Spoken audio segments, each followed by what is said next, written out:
ഉപരാഷ്ട്രപതി തെരഞ്ഞെടുപ്പ് നാളെയാണ്. എൻഡിഎ സ്ഥാനാർത്ഥി CP രാധാകൃഷ്ണനും സംയുക്ത പ്രതിപക്ഷ സ്ഥാനാർത്ഥി B സുദർശൻ റെഡ്ഡിയും തമ്മിലാണ് മത്സരം. പാർലമെന്റിന്റെ ഇരുസഭകളിലെയും അംഗങ്ങൾ ഉൾപ്പെട്ട ഇലക്ടറൽ കോളേജിൽ എൻഡിഎക്കാണ് മുൻതൂക്കം.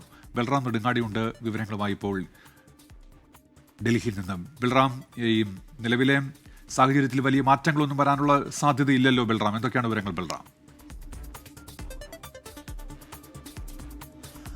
ഉന്മേഷ്, നിലവിലെ സാഹചര്യത്തിൽ NDAക്ക് തന്നെയാണ് മുൻതൂക്കം. രാജ്യസഭയിലെ തിരഞ്ഞെടുക്കപ്പെട്ട അംഗങ്ങളും നാമനിർദ്ദേശം ചെയ്യപ്പെട്ട അംഗങ്ങളും ഒപ്പം തന്നെ ലോക്സഭാംഗങ്ങളും ഉൾപ്പെട്ടതാണ് ഈ ഉപരാഷ്ട്രപതി തെരഞ്ഞെടുപ്പിനുള്ള ഇലക്ടോറൽ കോളേജ് എന്നുള്ളത്. അതിൽ NDAക്ക് കൃത്യമായി തന്നെ മുൻതൂക്കമുണ്ട്. അതുകൊണ്ട് തന്നെ NDA സ്ഥാനാർത്ഥി CP രാധാകൃഷ്ണൻ തന്നെയാണ് ഈ ഉപരാഷ്ട്രപതി തെരഞ്ഞെടുപ്പിലെ ഈ ഘട്ടത്തിൽ മുൻതൂക്കം.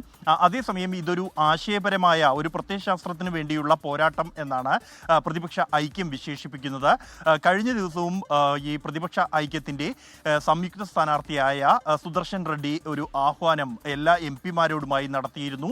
ജനാധിപത്യത്തെ സംരക്ഷിക്കുന്നതിന് വേണ്ടി തനിക്ക് വോട്ട് ചെയ്യണമെന്നാണ് അദ്ദേഹം Xലൂടെ ആഹ്വാനം ചെയ്തിരിക്കുന്നത്. ഇന്ന് ഇതുമായി ബന്ധപ്പെട്ട ഈ തെരഞ്ഞെടുപ്പുമായി ബന്ധപ്പെട്ട അംഗങ്ങൾക്ക് പരിശീലനം നൽകുന്നതിന് വേണ്ടിയുള്ള ഒരു പ്രത്യേക പരിപാടി ഇന്ന് പാർലമെന്റിന്റെ സെൻട്രൽ ഹാളിലുണ്ട്. ഇന്ത്യ സഖ്യ അംഗങ്ങൾക്ക് വേണ്ടിയുള്ള പരിശീലനമാണ് ഇന്ന് ഉച്ചയ്ക്ക് 2:30 പാർലമെന്റിന്റെ സെൻട്രൽ ഹാളിൽ വെച്ച് നടക്കുക. ഏത് തരത്തിലാണ് വോട്ട് രേഖപ്പെടുത്തേണ്ടത് എന്നത് അടക്കമുള്ള കാര്യങ്ങളിൽ അംഗങ്ങൾക്ക് പരിശീലനം നൽകാൻ ഉദ്ദേശിച്ചുള്ളതാണ് ഈ ഒരു പരിപാടി. അതിനുശേഷം ഇന്ന് വൈകിട്ട് 7:30 കോൺഗ്രസ് അധ്യക്ഷൻ മല്ലികാർജ്ജുൻ ഖർഗെയുടെ വസതിയിൽ പ്രതിപക്ഷ അംഗങ്ങൾക്ക് വിരുന്ന് ഒരുക്കിയിട്ടുണ്ട്.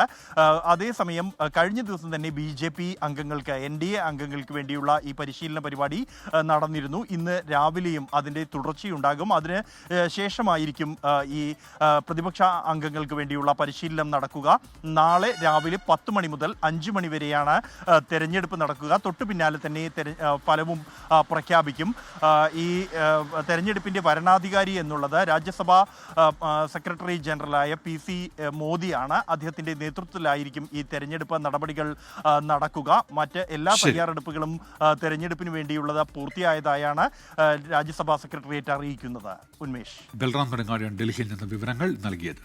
ലോകത്തെവിടെയായാലും ഏത് സമയത്തും 24 വാർത്തകളും ഓഗ്മെന്റഡ് റിയാലിറ്റി പാക്കേജുകളും എക്സ്പ്ലെയിനറുകളും വിശദമായി കാണാൻ ഞങ്ങളുടെ YouTube ചാനൽ നിങ്ങൾക്ക് സബ്സ്ക്രൈബ് ചെയ്യാം.